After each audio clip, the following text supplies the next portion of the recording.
Huwag kayong makiisa sa mga hindi mananampalataya, sapagkat hindi maaaring magkaisa ang kabutihan at kasamaan.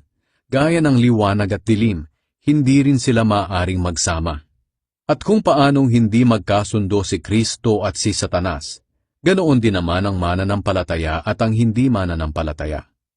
Hindi maaaring magsama ang mga Diyos-Diyosan at ang Diyos sa iisang templo. At tayo ang templo ng Diyos na buhay. Gaya ng sinabi ng Diyos, mananahan ako't mamumuhay sa kanilang piling. Ako'y magiging Diyos nila, at sila'y magiging mga taong sakop ko. Kaya lumayo kayo at humiwalay sa kanila. Layuan ninyo ang itinuring na marumi at tatanggapin ko kayo. At ako'y magiging ama ninyo, at kayo na may magiging mga anak ko. Ako ang Panginoong makapangyarihan, ang nagsasabi nito.